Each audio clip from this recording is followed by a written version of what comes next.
আগামীর বাংলাদেশ তারেক রহমান চালাইতে পারবে না। ওনার 6 মাসে উনি প্রস্তুত এবং প্রমাণ করে দিয়েছেন উনি বাংলাদেশ চালানোর পরীক্ষায় ফেল করেছেন। যে পরীক্ষায় ফেল করেছেন এই পরীক্ষায় তাকে দ্বিতীয়বার বসানো উচিত না, কারণ আমাদের কোনো প্রতিশ্রুতি আসলে কাজ করে না। কেন করে না জানেন? কারণ আপনি তাকে সুযোগ দিয়েছেন, সে ক্ষমতায় বলে বসেছে, জনগণ তোমাকে গুণের টাইম নেয়। আপনি আজকে প্রতিজ্ঞা নেন, তুমি যদি আমাকে না গুণো, আমরা আজকে ঘোষণা করছি তোমাকেও আমাদের গুণার টাইম না। যদি আমাদের 1400 শহীদ ভাইদের তারেক রহমান বিচার করতে সক্ষম না হয়, তাহলে বাংলাদেশের তরুণ যুবক যারা আমরা রয়েছে, আমরা সবাই ঐক্যবদ্ধ হয়েছে, আমরা ক্ষমতা নিতে প্রস্তুত। এবার আমরা কোন উপদেষ্টাও বানাবো না, সবাই দেশটার একটা 12টা বাজায় চলে গেছে। AKS অর্জন করলো Guinness world records. AKS reporting করে মাঠে, ওনারা সবাই খারাপ না, খারাপ হলো মালিকরা। এরা হলো জনগণের টাকা মেরে দেয়, দিয়ে সাংবাদিকদের বলে এই রিপোর্ট তো করতেই হবে। উনি তো অসহায় মানুষ। তা আমরা যেটা বাংলাদেশে এখন দেখতে পাচ্ছি, আমার একটা 2 বছরের সন্তান আছে। আপনাদের কার কার সন্তান আছে একটু হাত তোলেন তো। ও অনেক দেখি বিবাহিত, যাক আলহামদুলিল্লাহ। বিবাহিত হওয়ার পরে যখন যাদের সন্তান হয়, এই সন্তান হওয়ার সময় 10 মাস 10 দিন হলো আপনার ওয়াইফ প্রেগন্যান্ট থাকে, ওই সময় তাকে ভালো ভালো খাওয়াইতে হয়। যারা ইসরায়েলি ইহুদি তারা তাদের এই সোসাইটিটা খুব ভালোভাবে গড়ে, মধু খাওয়ায়, বেদানা খাওয়ায়। বাংলাদেশে অনেক ফ্যামিলির সাথে কথা বলেছি, প্রেগন্যান্ট অবস্থায় মহিলাকে খাওয়াইতে পারে না, ফলত মা অসুস্থ হয়ে যায়, বাচ্চাটা যখন জন্মগ্রহণ করে সেও অসুস্থ থাকে, স্কুলে পাঠায় ভালো মতো মনে থাকে না। এই জন্য বলবো সরকারের যে পুষ্টি ব্যবস্থা, ভিটামিন পাঠায় আপনার বাচ্চার জন্য উপজেলা স্বাস্থ্য কমপ্লেক্সে, একটা ছোট মাসুম বাচ্চারে ভিটামিন হলো ওই চোরের গোষ্ঠী মাইরা দেয়। উপজেলা স্বাস্থ্য কমপ্লেক্স ঠিক নাই। আমরা আপনাদের সন্তান হিসেবে আপনাদের সামনে দাঁড়িয়েছি। আগামীর বাংলাদেশ তারেক রহমান চালাইতে পারবে না। ওনার 6 মাসে উনি প্রস্তুত এবং প্রমাণ করে দিয়েছেন উনি বাংলাদেশ চালানোর পরীক্ষায় ফেল করেছেন। যে পরীক্ষায় ফেল করেছেন এই পরীক্ষায় তাকে দ্বিতীয়বার বসানো উচিত না, কারণ 18 কোটি মানুষ, এই মানুষের যে পরীক্ষায় ফেল করে, এই বাসের ড্রাইভার যদি 18 কোটি মানুষকে নিয়ে অ্যাক্সিডেন্ট করে, বাংলাদেশের সার্বভৌমত্ব আর খুঁজে পাওয়া যাবে না। সিকিম চলে গিয়েছে, হায়দ্রাবাদ চলে গিয়েছে, অনেক অঙ্গরাজ্য দখল হয়ে গিয়েছে ভারতের কাছে। আপনারা সিলেটবাসী সঠিক সিদ্ধান্ত নিয়েছিলেন, সেই সময় বলেছিলেন ভারত একটা খুনি রাষ্ট্র, আমি বাঙালি, আমি সিলেটি মানুষ, সিলেটে থাকবো, আমার ভারতে যাওয়ার দরকার নাই। এখন যদি সিলেটে কেউ ভারতে নিয়ে যেতে চায়, সিলেটবাসী কি ওইদিকে যাবে? তাহলে সিলেটে যে সীমান্ত হত্যা হয় এগুলো নিয়ে এমপিরা কথা বলে না কেন? সিলেটে যে মাদকের চালান ঢুকে তরুণ প্রজন্মকে নষ্ট করে দিচ্ছে, এগুলো নিয়ে যারা রাজনীতি করে কথা বলে না কেন? বলে না কারণ রাতে বাদ পায়। এই জন্য আমরা বলবো, প্রিয় বাংলাদেশ, তারেক রহমান অলরেডি ক্ষমতা চালাইতে ব্যর্থ হয়েছে। আপনারা অনেকেই তারেক রহমানের সাথে আছেন, যারা আমাদের সহযোদ্ধা, হয়তো নিজের দলের যারা কর্মী তাদের টাকার সংকুলনের জন্য অনেক অফিসার তারেক রহমানের সাথে যোগ দিয়েছেন।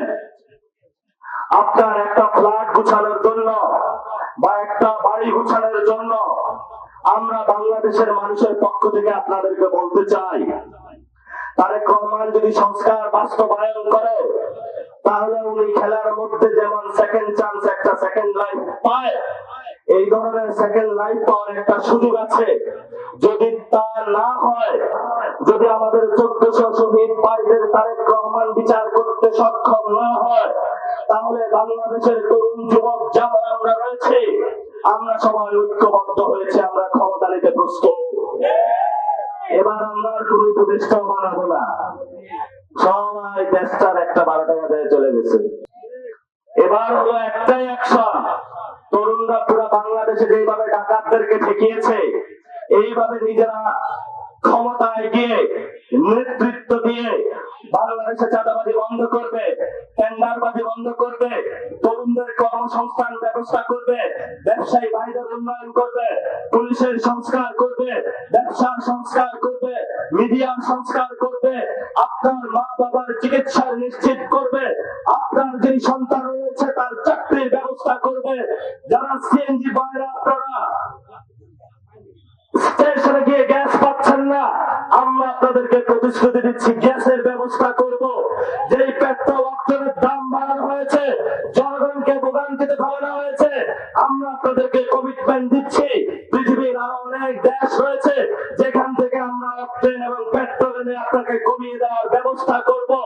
এবং আমরা আপনাদেরকে বলতে চাই, সিন্ডিকেটের কারণে উত্তরবঙ্গের যেই 10 টাকার সবজি ঢাকায় গিয়ে 100 টাকা হয়, আমরা সেই সিন্ডিকেট বন্ধ করে 10 টাকার সবজি আর 10 টাকার যাতায়াত 20 টাকা আর 5 টাকা লাভ 25 টাকা আপনাদের হাতে ইনশাল্লাহ তুলে দিতে প্রস্তুত আছে।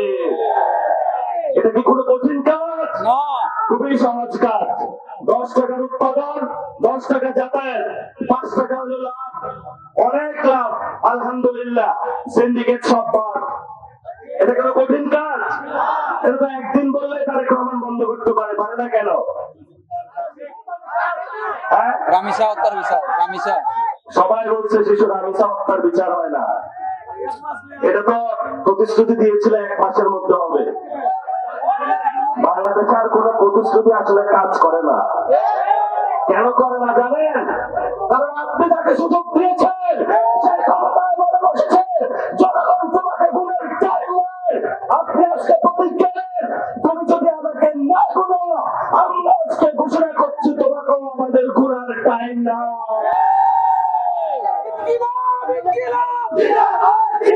দেখেছেন যে বক্তব্য বলে শেষ করবো, শহীদ ওসমান হাদি, শহীদ ওসমান হাদি বাংলাদেশের সূর্য সন্তান, আজাদীর পক্ষে দাঁড়িয়েছিল, সার্বভৌমত্বের পক্ষে দাঁড়িয়েছিল, ইসলামের পক্ষে দাঁড়িয়েছিল। বাংলাদেশে তাকে দিনে দুপুরে খুন করে সরিয়ে দেওয়া হয়েছিল। প্রধানমন্ত্রী দেশে এসে বললেন, আমরা শহীদ ওসমান হাদির হত্যাকাণ্ডের বিচার করব। আজকে 6 মাস অতিবাহিত হয়েছে, আপনার বাবার খুনিকে পাওয়া গিয়েছে। যেই হত্যাকাণ্ড হয়েছিল আর অনেক আগে, রিসেন্ট হত্যাকাণ্ড শহীদ ওসমান হাদির খুনিকে আপনি খুঁজে বের করতে পারেন না। আমরা মনে করি আপনার সদিচ্ছা নাই। বাংলাদেশে যদি শহীদ ওসমান হাদির খুনের হত্যাকাণ্ডের বিচার না হয়, একটা তরুণ বাংলাদেশের রাজপথ থেকে উঠবে না, এটা আপনি মনে রাখেন। সবাই হাত তুলে বলেন, যারা শহীদ ওসমান হাদির বিচার চান। দেখেছো তারেক রহমান, হাতগুলা দেখেন, এই হাতগুলো শহীদ ওসমান হাদির সৈনিক, এই হাতগুলো শহীদের তামান্নায় প্রস্তুত আছে বাংলাদেশে।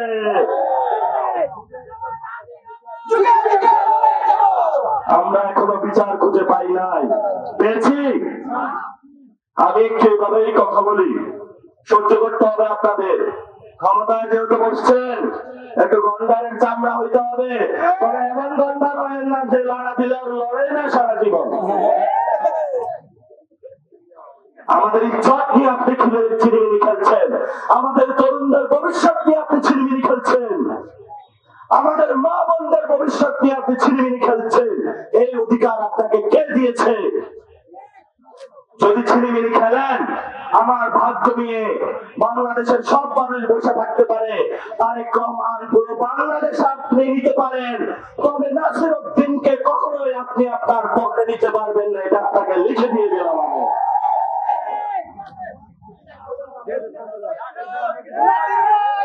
জীবন তো দুইটাই, জীবন তো দুইটাই, হয়তো জেল, নাহলে তো কবর।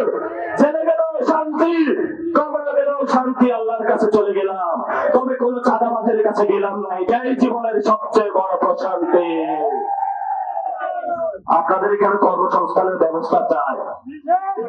আপনি হলো কোম্পানিগঞ্জে পরিবেশ দেখান, আইন দেখান। পুরো বাংলাদেশে সকল নদী দখল করেছেন, শুধু কোম্পানিগঞ্জে পরিবেশের আইন। পরিবেশের আইন অ্যাপ্লাই করতে হয়। যদি কোম্পানিগঞ্জে করেন তাহলে পুরো বাংলাদেশে করতে হবে। মানুষের পেটে লাথি দিয়েছেন। কোম্পানিগঞ্জের প্রত্যেকটা ঘরে ঘরে চুলায় আগুন জ্বলে না এখন। শ্রমিক মানুষ তার জীবনের কর্মসংস্থান তারা কেড়ে নিয়েছে। পাইজলামি পাইছেন নাকি? আমরা আবার আসবো, ঐক্যবদ্ধ থাকবেন, বারবার আসবো। ঘরে থাকবেন, সুস্থভাবে থাকবেন, ছেলে সন্তানকে ভালো করে পড়াশোনা করাবেন, যারা মুরব্বী আছে তাদেরকে শ্রদ্ধা করবেন, ব্যবসায়ী ভাইদেরকে নিরাপদ রাখবেন। 10 মাস 10 দিন যারা গর্ভে ধারণ করবে, জন্ম দিয়েছে, সেই মা বোনদেরকে আপনারা সর্বোচ্চ ভালোভাবে রাখবেন। এবং আপনাদের যারা প্রতিবেশী রয়েছে তাদের প্রত্যেকের যদি একটা রুটি আপনারা বানান, বাসায় সবার সাথে ভাগ করে খাবেন। অনেক সংকট বাংলাদেশ থেকে এসেছে, শুরু করেছে। ব্যাংকে 5 লাখ টাকার উপরে উঠানো যায় না। বড় একটা অর্থনৈতিক সংকটের দিকে তারেক রহমান আমাদেরকে নিয়ে যাচ্ছে। আমরা আপনাদেরকে বলবো, সবাই ঐক্যবদ্ধ থাকবেন, কোন বিভক্তি নয়। যেখানে বিএনপি এবং জামাতের ভাইরা এসেছেন, আমরা বিভক্তি চাই না, ঐক্যবদ্ধভাবে থাকবেন। সন্ত্রাসের বিরুদ্ধে লড়াই হবে, ভালো মানুষগুলো ঐক্যবদ্ধ থাকবে, খারাপ মানুষের বিরুদ্ধে লড়াই হবে। কোন দল এখন দরকার নাই, লড়াই একটাই, ভালো খারাপ কোন দলকে করেছে দেখার দরকার নাই। যারা খারাপ তারা জেলে থাকবে, যারা ভালো তারা কোম্পানিগঞ্জে এখানে ব্যবসা বাণিজ্য করবে। কথাটা ঠিক আছে? এখন হলো স্থানীয় নির্বাচনে আমি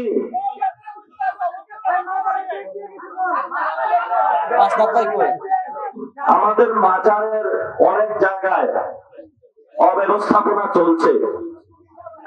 কেউ মাজার দখল দেওয়ার চেষ্টা করতেছে। আবারই হলো সিলেটে অনেক ঝামেলা হচ্ছে। আমরা বলবো যে মাননীয় সরকার এটা সমাধান করেন। আরে ভাই সমাধান করেন। আমরা বলি হযরত শাহজালাল ঘুমায় আছে, হযরত শাহজালালের সাথে কেউ বেয়াদবি করবেন না।